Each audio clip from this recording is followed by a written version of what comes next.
Good morning. This is my appeal to the Prime Minister. I think I need to appeal today to you. I saw your TV appearance yesterday where you are crying to the voters of Varanasi. The one leader that I have seen who cries very often is Y. Gopal Swami of Tamil Nadu. A leader should not cry. A man, especially a man who cries, is a coward. This is my experience in life. I never respect people who cry, especially men. That means they are pretending. They are just trying to fool us. A leader of your stature, your party people this morning I was listening, are talking like as though you are, the whole world has approved you, the way you have handled the corona. No, it's a lie. The world, the media is laughing at you. But why does your party people, why do they bluff and lie? And especially that one, Mr. Rajagopal, who's a journalist, I don't understand what he talks. He just shouts and he thinks that whatever he says is right. He goofed up with Rajnikant. He was, I don't know, the way he was telling, I've got some news, I will announce, this is suspense and all that. For the last 6 months, he did all this drama in Tamil Nadu. And all that he said has goofed up. And then another guy who's got a TV channel, one Mr. Srinivas, he also talks all lies and he said that AIDMK will win with the, it will sweep and the AIDMK lost their government, okay. And then your party spokespersons, they are all making fun of Congress people. I am no supporter of the Congress party. I can make it very clear that I have been a student leader right from 1975 in the GITA days, and I've been a strong supporter of the Swatantra Party right from Morarji Desai days, okay.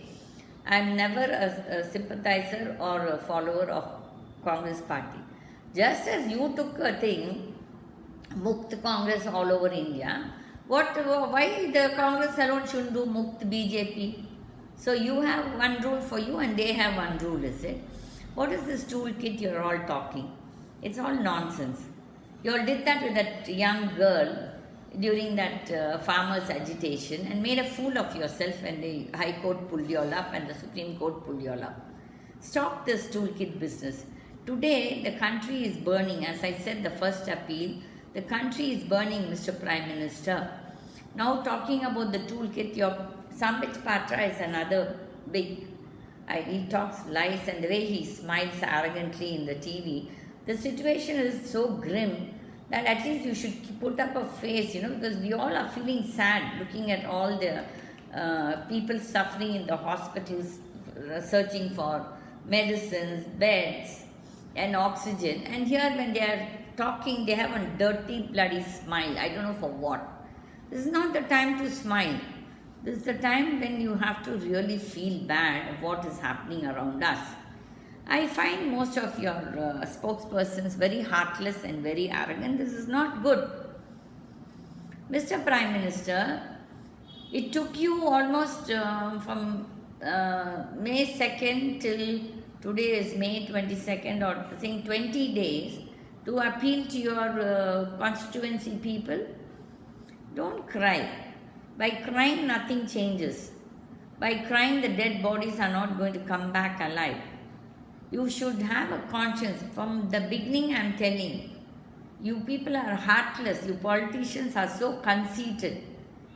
Only when you need the votes, you will keep your hand like this and you will come. But after you win, your attitude is don't care attitude. But the don't care attitude will hit you also one day. Mr. Prime Minister, there are so many things to look into. You one person sitting and conducting a survey meeting is not the right thing. You should have a crew of a committee of people to attend to this warlike situation. It's a warlike situation today. And you alone can't be sitting and writing points. You should have your entire, at least a few of your cabinet efficient ministers, not your other ministers, especially not your finance minister. But there are some ministers who are not bad. We can't say everybody is bad. That's not correct also. So keep them and let them take charge. it is all the while concentrating the power on you, one person. That is why you are goofed in your administration. It is not management or mismanagement. You have not done either of it. So that is why the whole thing now is mismanaged, because there was no management.